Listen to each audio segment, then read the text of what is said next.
রামনারায়ণ রাম। আমি সর্বপ্রথম ঠাকুর শ্রী শ্রী বালক ব্রহ্মচারী মহারাজের চরণে জানাই আমার শত কোটি প্রণাম এবং আপনাদের সকলকে জানাই বৈদিক অভিনন্দন।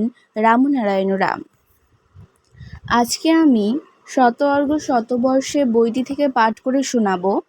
মনকে মনন করেই সৃষ্টি এই জীবজগৎ। শুকচরধাম, আগস্ট মাসের 1 তারিখ 1971 খ্রিস্টাব্দ।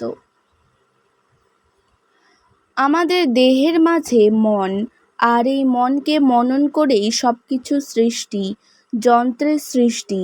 আর যন্ত্রের সাহায্যে মানুষ আজ গ্রহ ও গ্রহান্তরে যাচ্ছে, চাঁদে গেছে। গ্রহ গ্রহান্তরের সাথে যে যোগাযোগ, খবরাখবর, আদান প্রদান, যাতায়াত, এটা আজকের নয়, বহু পূর্ব থেকে এটা আছে। তোমরা আজকে যন্ত্রের সাহায্যে সেটা জানতে পারছো। আজ যন্ত্র সেটা তোমাদের প্রমাণ করে দিচ্ছে। যেটা একসময় অতি সহজ ছিল, তা আজ কত প্রচেষ্টার ফলে যন্ত্রের মাধ্যমে জানা সম্ভব হয়েছে। চাঁদ অনেক কাছে, সেখানে যাওয়া যত সহজে সম্ভব হলো, সব জায়গায় যাওয়া অত সহজ হবে না। মহাশূন্যে কত গ্রহ আছে, দু একটাই যেতে পারলেও আর যাওয়া যাবে না। যেটা সহজ ছিল, কঠিনের ভেতর দিয়ে সেটা করা হচ্ছে। মননের মাধ্যমে মহাশূন্যে বিচরণ আজ বিরল। যন্ত্রের মাধ্যমে কটা লোকের যাওয়া সম্ভব?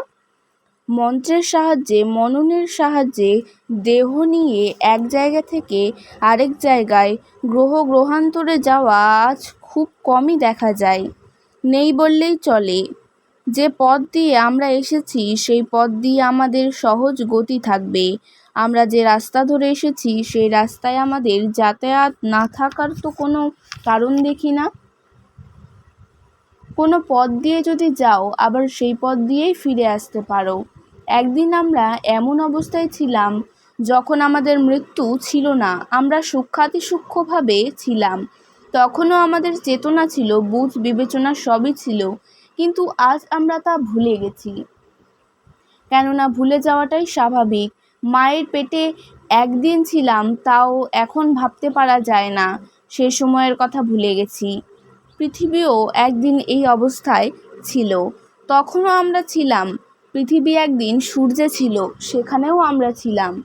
তখন গলিত লোহার টকবগানির মতো সেখানে ফুটন্ত অবস্থায় ছিলাম। আলোক রশ্মির পথ ধরে তখন গ্রহ গ্রহান্তরে যাতায়াত ছিল। আজ আমরা কোন অবস্থা থেকে কত অবস্থার মধ্যে দিয়ে কোন অবস্থায় এসে পড়েছি। আজ আমরা ছেলেপিলে ঘর সংসার নিয়ে বসে পড়েছি। আমরা যে পথ ধরে এসেছি তার ইঙ্গিত আমাদের মধ্যে থাকবে, এটাই নিয়ম। আমরা যে সূর্যে ছিলাম তার তাপ আমরা নিয়ে এসেছি আমাদের দেহের। 97 ডিগ্রি থেকে 98 ডিগ্রি, এই তাপ থেকেই সেটা বোঝা যায়। রসগোল্লা খাও, কত দূরে সেটা রসে ডোবানো ছিল, কড়া থেকে তুলে নিয়ে এসেছে। তুমি যখন খাচ্ছ দেখছো কত রস। যদি জিজ্ঞাসা করো তুই এই রস কোথা থেকে পেলি, বলবে আমি যে রসে ডুবানো ছিলাম তাই রস ভরপুর করে নিয়ে এসেছি। তোমাদের ভেতরেও ভরপুর হয়ে আছে। তুমি যখন সূর্যে ছিলে তখন সূর্যের সাথে সামঞ্জস্য করে তোমার তাপ ছিল। আজও তোমার এই অবস্থার সাথে সামঞ্জস্য করে তুমি আছো। এই সামঞ্জস্যের কারণ সৃষ্টিকে রক্ষা করে সব কিছুকে মাত্রামাফিক এগিয়ে নিয়ে যাওয়া। বহু অবস্থার মাঝ দিয়ে শোধন হতে হতে আজ তোমার এই অবস্থা। তুমি বাতাসেও ছিলে, তাই আজও তুমি তার সম্বন্ধ ছাড়তে পারোনি। একবার টানছো আর একবার ছাড়ছো। তুমি জলে ছিলে, তোমার সমস্ত শরীরটাই জলে ভরা, তুমি রস ভরপুর করে নিয়ে এসেছো। তুমি আকাশে ছিলে, তারও নমুনা নিয়ে এসেছো। এই যে আমি বলে যা বলা হয়, এই আমিটা কোথাও খুঁজে পাওয়া যায় না। মেঘে ছিলে, মেঘ দেখা যাচ্ছে, কিন্তু খুঁজতে গেলে খুঁজে পাওয়া যায় না। তুমি দেখছো, কিন্তু কে দেখছে? চক্ষু? না, চক্ষু দেখছে না। বাবার চক্ষু পকেটে করে নিয়ে এসে অন্ধ ছেলেকে ভালো করা হচ্ছে, তবে কে দেখে? একজনকে ডাকলে সে এসে দাঁড়ালো। যদি বলে তুমি আমাকে ডাকছিলে? হ্যাঁ। কে ডাকছিল? আমি। আমি কে? আমি বলা যাচ্ছে না আমি কে, রক্ত না মাংস না হাত পা, তবে কে? এইটাই আকাশ, যার কেউ কুল কিনারা করতে পারেনি। বুঝতে গেলে পাচ্ছ, কিন্তু ধরতে গেলে পাচ্ছ না। তুমি যে অবস্থায় ছিলে, যে অবস্থার মধ্যে দিয়ে এসেছো, তোমার সমস্ত অবস্থাকেই তোমার মধ্যে ভরপুর করে নিয়ে এসেছো। একদিন আকাশপথে, আলোর পথে, জলের স্থলে আমাদের সহজ গতি ছিল। সবাই তাকিয়ে দেখো তো, হাজার হাজার লোক আকাশ দিয়ে দেহ নিয়ে চলেছে, কিন্তু আজ আর তা দেখা যায় না।